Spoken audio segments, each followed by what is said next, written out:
이 아침에도 기도하는 여러분 위에 우리 하나님께서 주신 위로와 평강이 함께 하시기를 간절히 소망합니다. 욥기 23장은 엘리바스의 세 번째 말에 대한 욥의 대답입니다.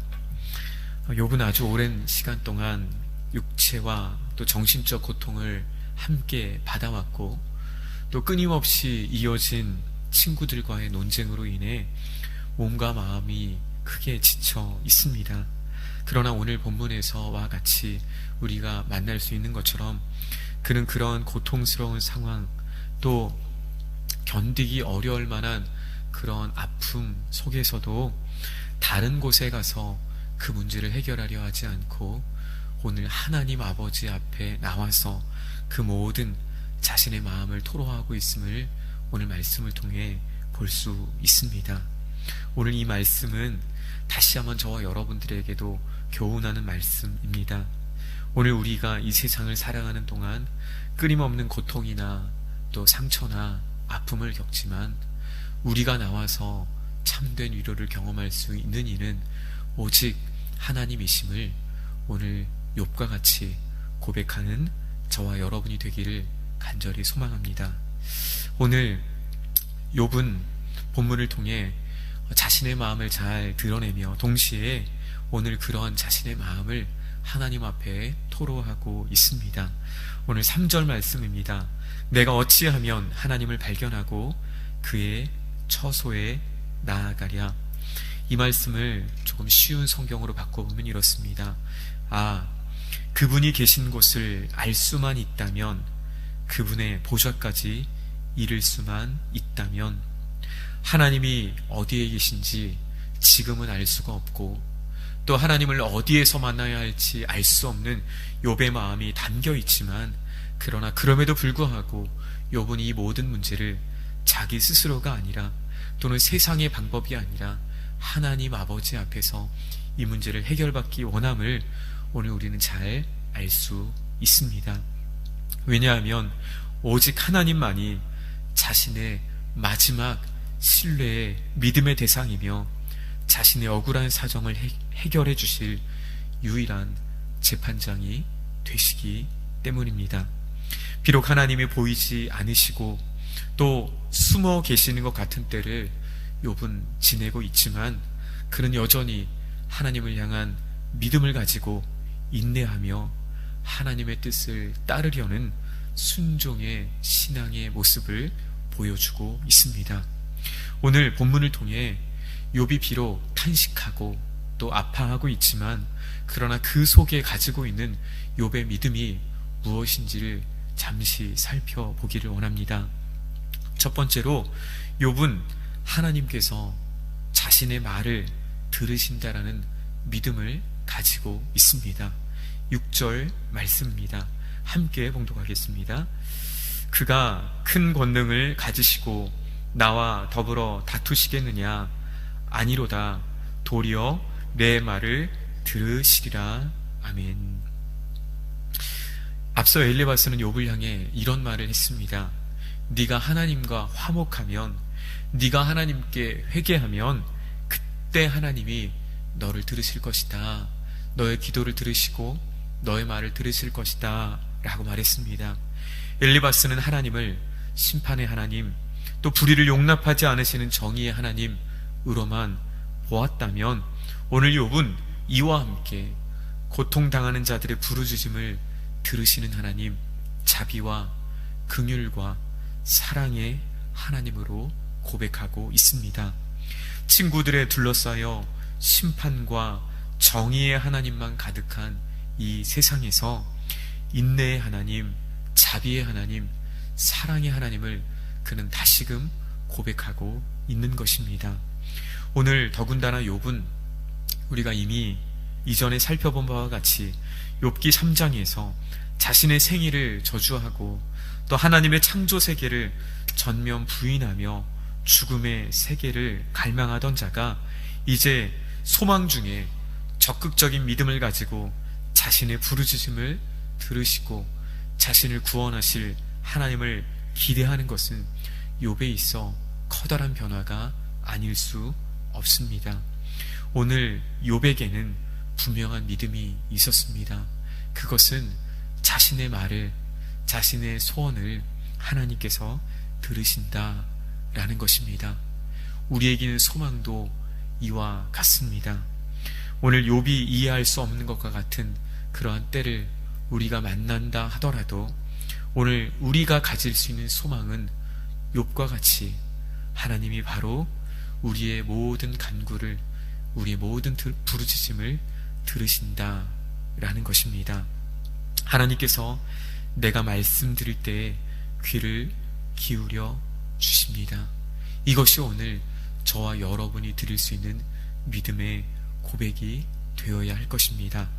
둘째로 욥은 자신이 마침내 심판자에게서 영영이 벗어날 것을 고백합니다. 7절 말씀입니다. 거기서는 정직한 자가 그와 변론할 수 있은즉 내가 심판자에게서 영원히 벗어나리라. 여기서 심판자를, 그를 마치 심판자와 같이 심판하고 있는 새 친구들로 보기도 하지만 더 많은 경우에 이 심판자를 하나님으로 봅니다. 다시 말해 이 심판자를 하나님으로 보게 되면 이 고백은 하나님께서 공의로우신 심판자가 되시기에 자신의 무죄함과 순전함이 입증되고 모든 형벌에서 벗어나게 될 것이다 라는 믿음의 고백이 되는 것입니다. 이것은 미래에 대한 소망을 의미하면서 동시에 자기 자신이 하나님 앞에 그만큼 순전하다라고 자신의 순전함을 드러내는 고백입니다.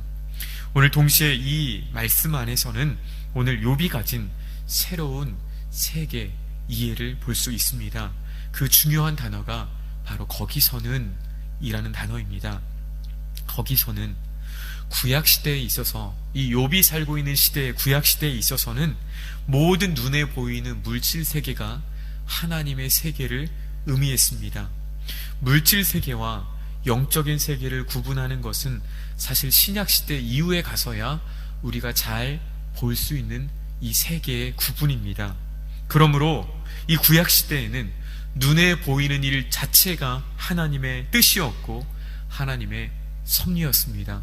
그러기에 이 세 명의 친구들은 고난을 받고 있느냐, 재난을 당하고 있느냐를 통해서 그것이 죄인이다, 의인이다를 판가름했다라는 것입니다. 그런데 오늘 본문에서 욥은 그런 기존의 구약 개념의 세계관을 뛰어넘고 있습니다. 다시 말해 눈에 보이는 것이, 눈에 보이는 세계가 전부가 아니라는 것을 오늘 욥은 고백하고 있다라는 것입니다. 욥에 의하면 결국 이 물질 세계를 넘어 영원한 세계까지 자신의 사고의 지평이 확장되고 있음을 보게 됩니다. 결국 자신의 결백은 그곳에서 증명될 것이고 영영이 심판자 하실 그 심판자로부터 자유롭게 될 것이다 라고 고백하는 것입니다. 오늘 우리도 이것을 믿습니다. 예수님을 믿고 하나님의 자녀가 된 그분의 백성들을 하나님께서 지키시고 또 하나님이 주시는 참된 복을 주실 것을 믿습니다. 그리스도의 목숨까지 아끼지 않으신 하나님께서 우리에게 더 이상 어떤 것도 아끼지 않으실 것을 믿습니다. 그런데 그럼에도 불구하고 오늘 성도로 이 땅을 살아갈 때, 그리스도인으로 이 땅을 살아갈 때 우리는 원하지 않은 고통이나 아픔을 경험합니다. 육체적인 약함도 경험하고 물질적인 또 관계적인 어려움을 겪기도 합니다. 그러나 이 모든 것이 하나님의 복을 받지 못해서가 아니다라는 것입니다. 하나님의 복은 눈에 보이는 이 세계와 더불어 눈에 보이지 않는 세계도 포함하고 있다라는 것입니다. 그러므로 지금 우리의 시간에, 지금 우리의 눈에 보이는 것만으로 이 모든 것을 가늠할 수 없다라는 것입니다. 욥은 오늘 눈을 들어 하나님의 세계를 바라보고 있습니다. 눈에 보이는 현실이 전부가 아님을 고백하고 있습니다. 거기에 욥이 가진 소망의 이유가 있습니다. 오늘 주님의 하나님의 주권과 선하심을 신뢰하고 고백하는 이 믿음이 오늘 저와 여러분의 믿음 되기를 소망합니다. 마지막으로 욥은 지금 자신이 당하고 있는 시험을 연단의 과정으로 고백하고 있습니다. 10절 말씀입니다. 함께 읽겠습니다. 그러나 내가 가는 길을 그가 아시나니 그가 나를 단련하신 후에는 내가 순금같이 되어 나오리라. 아멘.